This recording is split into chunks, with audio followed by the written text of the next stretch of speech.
La cantidad de mentiras que se han dicho sobre el tema de Venezuela en estas horas, esta semana, ha sido ciertamente increíble. No tanto porque estamos habituados, estamos acostumbrados a lo que pasa entre nosotros. El periodismo internacional, encabezado por la CNN, pero que tiene vértices trascendentes en la Argentina, con Clarín, Nación, en Brasil, con O Globo, en Chile, con Mercurio, todo ese periodismo jugando a favor de la guerra económica decretada por el gobierno hambriento de petróleo de los Estados Unidos a cargo ahora de Trump. El mismo gobierno genocida que mató 600.000 personas en Irak, también buscando el petróleo.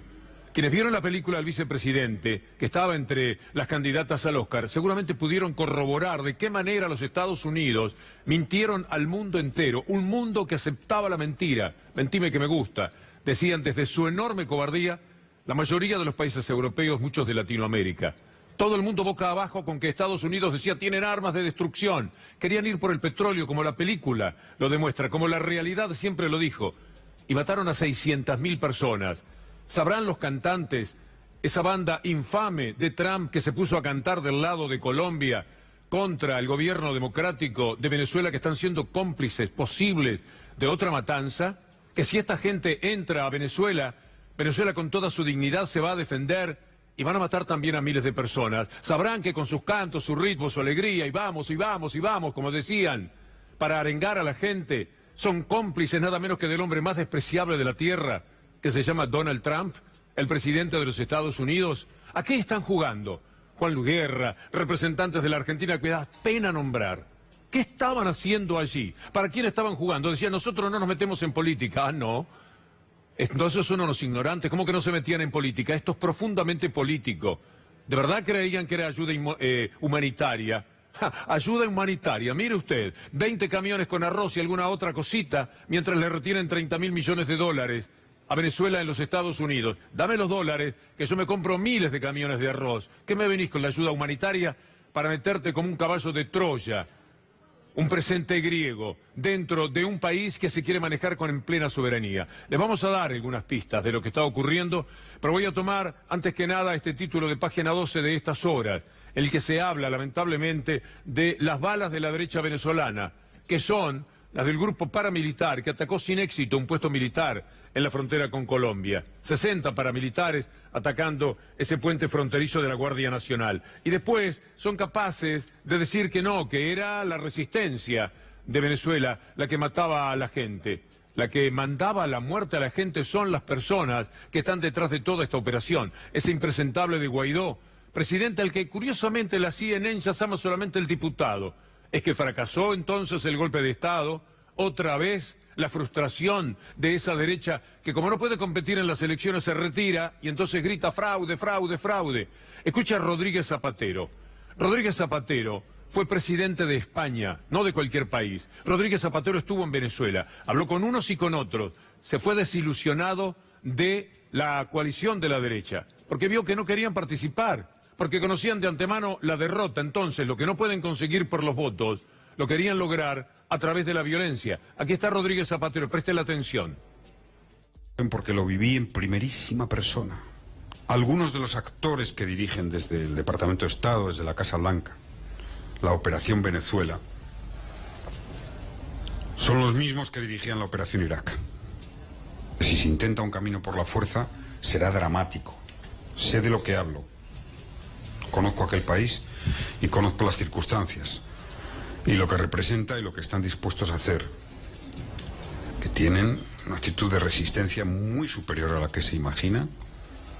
Si queremos a Venezuela, si queremos a Latinoamérica, si queremos la paz, si queremos los valores democráticos, defendamos el diálogo.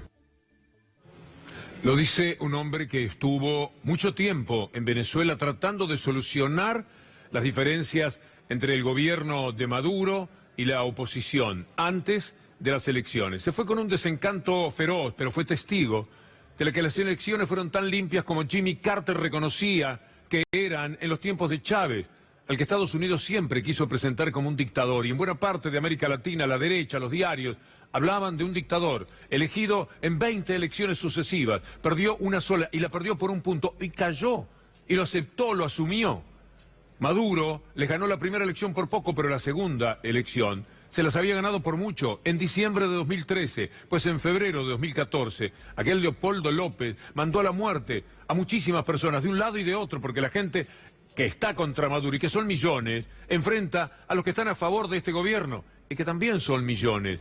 ¿Por qué la Cruz Roja no acompañó la expedición de la ayuda humanitaria? Mire este comunicado. La Cruz Roja no quiso saber nada con esto porque era claramente una operación política de la que se prestaban a colaborar esos cantantes, Guaidó y el gobierno de superderecha de Colombia, que es el más servil que tienen en América Latina los Estados Unidos. Ahí hay bases militares, lo que uno quiere encontrar. Declaración conjunta del Movimiento Internacional de la Cruz Roja y Media Luna Roja de Colombia. Bueno, lo que dicen es que el movimiento reafirma que con el fin de garantizar el cumplimiento de su misión exclusivamente humanitaria y de acuerdo con los principios fundamentales de imparcialidad, etcétera, no puede participar de las iniciativas de entrega de asistencia planteadas para Venezuela desde Colombia, sin que exista un acuerdo previo. Además, los camiones, parece ser, ahora se va sabiendo poco a poco la verdad, fueron quemados por la gente de la derecha para mostrar que no permitían el ingreso de esos kilitos de arroz que les servirían para 3 o 4 días a 2.000 o a 3.000 venezolanos. Es tan grande la tomadura de pelo. Pero vale la pena que usted tenga información. Un ciudadano lúcido nos está haciendo mucha falta, porque estas mentiras internacionales después las tenemos que padecer nosotros entre casa. ¿Quiere oírlo a Trump hablando de lo que el petróleo significa para él? De cómo estaba desconforme con que no hubieran matado más gente en Irán, en Irak, y se hubiesen afirmado todavía más, de cómo huele petróleo y como si fuera un perro que huele cocaína sale detrás de la presa. Aquí lo tiene Trump. Why don't we just take over the oil? We should take it over. Take the oil.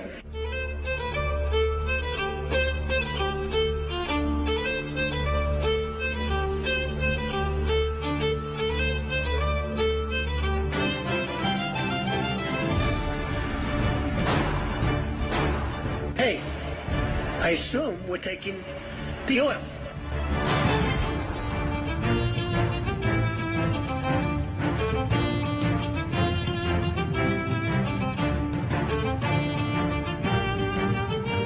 Bomb the oil, take the oil. Bomb the oil, take the oil. Just take it.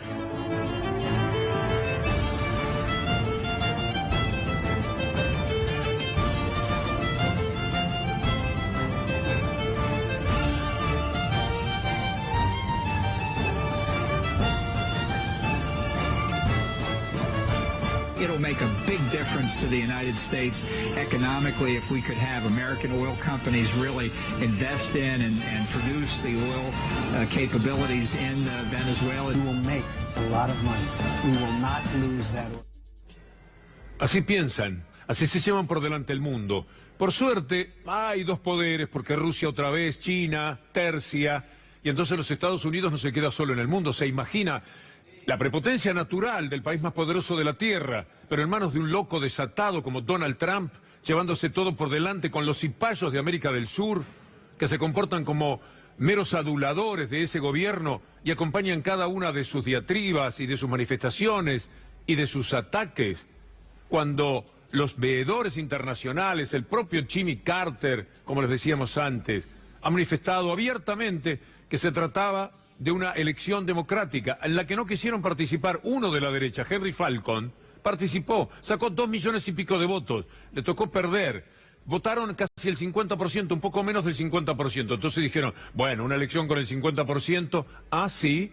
Y Piñera, ¿qué votación tuvo? No los votos que él consiguió, sino cuánta gente votó en Chile en esas elecciones. También menos del 50%, y poco más del 50% fue lo que hubo para Trump. Agradezco este material a Horacio Pietragala. Y también agradezco a Marco Teruggi, que ayer al mediodía de C5N, conversando con nuestros compañeros en ese horario, estuvo impecable. Él está del lado colombiano, viendo todo lo que pasa, frente a la noticia que permanentemente se descarga, ya sea por TN. Muchas veces me digo, si Clarín no fuera el demonio, ¿cómo sería el demonio? ¿Cómo lo podríamos construir con su sarta permanente de mentiras y de envenenamiento? Pero los demás, en la mayoría de los casos, los periodistas participan sabiendo la estigmatización que hay sobre Venezuela y no se animan a cortar una cinta, a decir una palabra claramente a favor de Venezuela. Entonces buscan atajos, buscan caminos arrevesados para no poder manifestar lo que todos están sintiendo, porque ¿quién no se da cuenta que lo de la ayuda humanitaria era un mamarracho? Que el gobierno salió de una elección democrática, que la derecha no quiere competir porque pierde y se quiere quedar con el gobierno por las malas, y que si es verdad que el pueblo de Venezuela lo pasa mal, es porque hay un bloqueo económico pavoroso. Imagínense el mismo bloqueo económico contra la Argentina, con 14 millones de pobres y millones de personas metidos en la indigencia. ¿Por qué no nos tiran con un poco de ayuda humanitaria a nosotros? ¿O por qué Estados Unidos no se la guarda para dársela a cientos de miles de personas, para no hablar de millones, que duermen sobre las rejas del subte para tener algo calentito y no morirse en este invierno de frío y de hambre, como ocurre con muchísimos de ellos? Es todo una inmensa farsa de la que participan estos cantantes que alguna vez, si pasa algo en Venezuela, los recordaremos como cómplices, como partícipes necesarios de la banda fraudulenta y asesina de Trump. Y con todos esos medios de comunicación que como quilla del barco neoliberal que se quiere llevar el mundo por delante para quedarse con todo, absolutamente con todo, son capaces de atacar permanentemente ese país. Venezuela está en guerra. Lo que tiene Venezuela es una economía de guerra, un bloqueo impresionante de los Estados Unidos, bloqueo del dinero propio, del dinero que le corresponde a Venezuela. No se lo damos, le dice el señor todopoderoso de Donald Trump, y después le mandan unos camiones con arroz. Y todos los tontos del mundo van y cantan, y se mueven, y mueven las caderas, y levantan a la gente diciéndoles: esta es la democracia. ¿Cuál democracia? ¿La de los Estados Unidos? ¿O acaso no saben cómo ganó Trump? Que ni siquiera ganó las elecciones, porque las perdió por 3 millones de votos, y de acuerdo a un engendro que tiene terminó siendo el presidente. ¿Qué sistema electoral prolijo de los Estados Unidos? Y una vez tuvieron que resolver una elección, la que lo puso a Bush a través de la Corte Suprema de Justicia. ¿De qué están hablando todas estas gentes? Ayer les decía que un periodista, Marco Teruggi, desde el lado colombiano, informó decentemente de lo que estaba ocurriendo frente a la andanada de los canales de la derecha. No, del lado venezolano estaba la Guardia Nacional Bolivariana, que básicamente anunció que no iban a dejar pasar porque habían dicho que esa era la postura del gobierno venezolano y contuvo el intento de avanzar. Digamos, acá creo que hay que aplicar una suerte de sentido común y pensar qué pasaría si en un país de repente en 3 de sus puentes internacionales de cruzo aparecen unas cerca de 800 personas encapuchadas planteando ingresar por la fuerza, apoyadas por la policía del otro país. ¿Qué debe hacer? Acá creo que hay que aplicar una suerte de sentido común y pensar qué pasaría si en un país de repente en 3 de sus puentes internacionales de cruzo aparecen unas cerca de 800 personas encapuchadas planteando ingresar por la fuerza, apoyadas por la policía del otro país. ¿Qué debe hacer? Acá había grupos preparados con sus bombas molotov, sus piedras, capuchas, y su objetivo era ingresar, pero sabían que no lo iban a poder hacer. Entonces eso estaba, digamos, como cuasi planificado como una escena cinematográfica. Es bueno aquello en lo que nos invita a pensar Marco Teruggi. El material está en Marco-Teruggi y es muy interesante ver, porque están las imágenes de los cientos de encapuchados que pretendían entrar a un país, y entonces él preguntaba: ¿qué tiene que hacer un país al que 800 personas encapuchadas quieren entrar con unos camiones diciéndole llevamos arroz a la gente necesitada? ¿Cuál es la seriedad que ha tenido esta gente? Insisto, si usted mira a CNN, anda por allí algún video que lo demuestra, se encontrará con que la CNN ya llama a Guaidó el diputado, no el presidente que no se sabe cómo llegó o se autoproclamó en esa condición. ¿Cómo puede ser que haya alguien que esté del lado Trump de este mundo cuando se sabe qué hizo Estados Unidos con Irak, qué ha hecho siempre? Una de las cosas que suelen decirse por acá es que en las elecciones había partidos proscriptos. Que le diga a Tilio Borón la verdad. En ningún caso hubo proscripción de partidos políticos. En ningún caso hubo proscripción de partidos políticos. En la última elección presidencial, en la que Maduro ganó con algo así como 6,5 millones de votos, el segundo candidato que se presentó, que se llamaba Henry Falcón, sacó 1.980.000 votos. Y hubo un tercero y un cuarto. La idea de que hubo proscripción de candidatos, etcétera, no tiene ni pies ni cabeza, es una más de las fake news con la cual han estado bombardeando el proceso bolivariano, a la revolución cubana, al kirchnerismo y a todos los gobiernos que de alguna manera no han aceptado postrarse ante los pies del imperialismo norteamericano. Nos han inundado de humo a través de las pantallas. Gente que quema gomas, como si tomasen un episodio que se dé en la ciudad de Buenos Aires. Siempre el humo y el fuego es tentador para los canales de televisión, mucho más cuando tienen una posición tan aviesa como la que se presenta en el caso de Venezuela. Y entonces, humo, fuego y todo tipo de noticias falsas. Usted sabe que acá no tiene ningún tipo de problemas para decir cualquier barbaridad. Pero esto ocurre en el mundo entero. De lo de fake news trae un nombre en inglés porque está sucediendo en buena parte del mundo. Claro que no como nos sucede en la Argentina. Mire, para hablar de las elecciones de Venezuela es muy interesante siempre recurrir a Jimmy Carter, la fundación más trascendente que hay en el mundo para analizar el sistema electoral de cada país. Y vale la pena decir con Jimmy Carter que el sistema electoral venezolano es el mejor del mundo. Es verdad, lo dijo en el 2012-2013, pero si usted busca todos los datos, verá que a Chávez también lo acusaban de ser un dictador. Ahora, con veedores internacionales como Rodríguez Zapatero, por ejemplo, se hicieron otra vez las elecciones y vuelven a decir lo mismo, porque es la cantinela que tienen que usar para que se desate la guerra económica de Trump, que va por el petróleo, y de los países que tienen intereses dentro de Venezuela, como por ejemplo puede ser España, o de los que responden a la intención geopolítica de los Estados Unidos, como Argentina, Brasil, Colombia, Chile, y que pretenden que si tengamos otro gobierno neoliberal, para que no quede prácticamente nada, son Átila. No van a dejar ni el pasto en su paso, como bien entendemos que sucede hoy día en la Argentina. Un diputado mexicano tuvo valentía al hablar de lo que pasa en estos momentos en Venezuela y lo vamos a tomar a modo de cierre, porque también quiero hacer referencia en la columna al escándalo que ha significado el tema D'Alessio.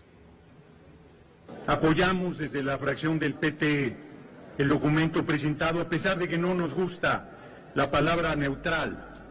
No se puede ser neutral cuando un pueblo está siendo avasallado, pero no como aquí lo dicen hipócritamente los representantes de la derecha, sino por el imperialismo norteamericano. No les escucho decir nada del bloqueo económico en contra del pueblo venezolano. No los escucho decir absolutamente nada del robo de 12,000 millones de dólares en reservas de oro que hizo Gran Bretaña y de todas las instalaciones petroleras que tiene Venezuela en Estados Unidos, incluidas decenas de estaciones de abasto de gasolina en territorio estadounidense. Bueno, vinieron aquí con un desparpajo la sesión pasada a pedir el reconocimiento de a Guaidó, que se autonombró presidente encargado cuando ni siquiera existe esa figura, pero los reto a que me digan en qué parte los panistas del artículo 73 constitucional de las atribuciones de esta Cámara tenemos la de reconocer o desconocer gobiernos. Le viene muy bien Venezuela a los medios, le viene fantástico, y algún otro episodio como el que teníamos también en el comienzo del programa, porque esas cosas permiten hacer que la gente mire para otro lado, y no para el horror económico que se vive hoy día en la Argentina y en buena parte de América Latina, pero en forma especial, porque nos toca más de cerca lo que ocurre en la Argentina. Porque si no, tenemos que mirar también lo que sucede en esa tristísima trinidad de Clarín, La Justicia y Stornelli con D'Alessio. Esta es la triste realidad que se da en la Argentina. Una nueva denuncia contra D'Alessio. Víctor Palomina Cita es un empresario dedicado a la exportación de granos y como tal propietario de la firma y también lo denuncia. Un horror lo que intentó D'Alessio. ¿De dónde viene la chapa de D'Alessio? Pues de Stornelli, de La Justicia, de los servicios. ¿Y dónde la hace valer? En los medios, en Clarín, en las presentaciones que le hacen como una especie de superhombre. Miren lo que es el procesamiento que se da de D'Alessio por parte del juez. Vamos a dejar esta parte porque es muy larga de leer, que tiene que ver con todo lo que está sucediendo, y vamos a tomar algo que habla de esa Trinidad tan especial. Hoy se supo... trascendió el audio en realidad la grabación de un programa de radio en el que Eduardo Valdés, que estuvo hace unas horas aquí, conversando con Rogelio González, un abogado, que decían que era socio de D'Alessio. Él dice, no, no es mi socio. D'Alessio dice, sí, yo era socio de él. El abogado dice, no, él me traía clientes, pero no teníamos nada que ver. Pero fíjese dónde aparece a jugar Clarín en toda esta historia. En la conversación, Valdés, con habilidad, le va a plantear si conoce a Santoro, el de Clarín. Y este hombre le va a decir, no, lo conozco como a usted. Es decir, prácticamente no. ¿Cómo lo conoce? Por llamadas telefónicas, nada más. Valdés, que estaba bien informado, le dice, ¿y no hubo un almuerzo? Ah, sí. Y ahí el abogado se acuerda de un hecho que en su descripción marca la catadura de aquellos en cuyas manos estamos. Usted estuvo cuando se reunió Fariña con D'Alessio y Santoro. Fue muy desagradable el almuerzo por una investigación, o sea, fue desagradable el almuerzo y es más, me resultó tan desagradable que me fui antes. Santoro quería a Fariña para el primer programa de Animales Sueltos. Fariña me cuenta que se va a reunir con Santoro, vamos al restaurante que se iba a juntar Fariña. A los pocos minutos que Fariña le había dicho a Santoro que no iba a ir al programa, pero le da como una entrevista privada, aparecen en forma inesperada y la verdad fue muy desagradable, una cámara de la vidriera del lado de afuera del restaurante filmando la mesa. Eso para mí lo tomé como una traición. A Fariña, ¿no? Entonces le dije a Fariña, le dije, vámonos, pues la verdad que esto es una vergüenza. Y Fariña me dijo, no, pues yo no tengo nada que esconder, que no me filmen más. Y yo digo, bueno, quédate, yo me voy. Yo me acuerdo que fue a principio del año pasado. Una de las causas que hoy motivaron la presencia de Cristina Fernández, llamada el día del cumpleaños de Néstor Kirchner, a declarar por parte de Bonadío, que tuvo esa delicadeza, entre comillas, especial. Una de las causas tiene que ver con D'Alessio. La armaron en un hotel. Cuenta D'Alessio cómo alquilaron con Bonadío y con Stornelli un hotelito, una pieza en el Four Seasons, creo, y allí resolvían todos estos temas. Mire, si no fuera porque uno tiene la chance de decirlo, eso de que usted no tiene y es abrumado por informaciones falsas de esos medios y de vez en cuando por lo menos encuentra el alivio de ser promedio. Usted no tiene por qué creer tampoco a nosotros, pero sí tiene la obligación de cotejar el tipo de información que cada cual le ofrece, lo que se va corroborando a través del tiempo. Hay que trabajar de ciudadano como nunca, y aunque es verdad que hay un 95% de gente informada a través de estos medios, hay buena parte que podría buscar en los portales, en las redes, más información. Hay muchos que están diciendo algo que por lo menos en los matices ya le permite a usted saber la verdad. Por ejemplo, si usted sabe que Stornelli dijo que hace 3 meses, más o menos, un poquito que lo conoce a D'Alessio, empezó diciendo que hacía 2 meses, y después se demuestra, con la palabra de Santoro, que no, que lo conocía desde julio del 2017, usted dice, ¿en qué manos estamos? Escúchelo Stornelli, allí en TN. Ante todo quería decir una cosa que dijo este señor en la nota, dice que está investigando conmigo algo. No investigó nunca conmigo nada. Sí vino a la Fiscalía a traer una información y prestó declaración en la causa de GNL. Se le recibió una declaración y se acompañó al juzgado, pero yo lo conozco hace 3 o 4 meses, 5, no mucho más. Creo que hay una serie de fantasías en el medio que han llevado quizás un poco a esto, ¿no? Esto es lo que dice Stornelli. Por supuesto miente. No quiere entregar su celular. Cuando sabe que lo puede llegar a llamar el juez, se va a Ercolini y dice, sacame de esta, y presenta la denuncia porque el pago se hizo acá, cuando la extorsión todo el mundo sabe perfectamente dónde ocurrió y dónde se hizo la denuncia, para ver si Ercolini, que es más impresentable todavía que Stornelli, y mire de lo que estamos hablando, lo salva, lo saca. El nombre del establishment, que no tolera que Stornelli sea tocado porque se convirtió en el eje de toda esta inmensa mentira de lo que vienen desarrollando los medios desde hace bastante tiempo. Pero la realidad de cuando se conoció Stornelli está acá. Los informes a los que accedió Clarín en fuentes judiciales afirman, esto es lo del gasoil, que hubo sobreprecios en la compra del gasoil. En los escritos elaborados por Marcelo D'Alessio, y esta es una de las causas que afrontó Cristina Fernández, se afirma, por ejemplo, que los buques pagaban los gastos portuarios en una cuenta en Panamá de un banco privado argentino. Pero salgamos de ese tema. Yo quería la corroboración del destacado que teníamos de Santoro diciendo cuánto tiempo hace que se conocen Stornelli con D'Alessio. Mucho más de lo que él admite. Hace tiempo que vienen funcionando juntos, por ejemplo, este tema del gas licuado. Ese tampoco no. Ahí están las denuncias sobre los informes estos, en los escritos elaborados, es lo mismo. Lo podemos dejar, pero mañana vamos a prolijar la información porque es muy interesante y muy valioso que usted sepa que mienten. Y si mienten, ¿por qué?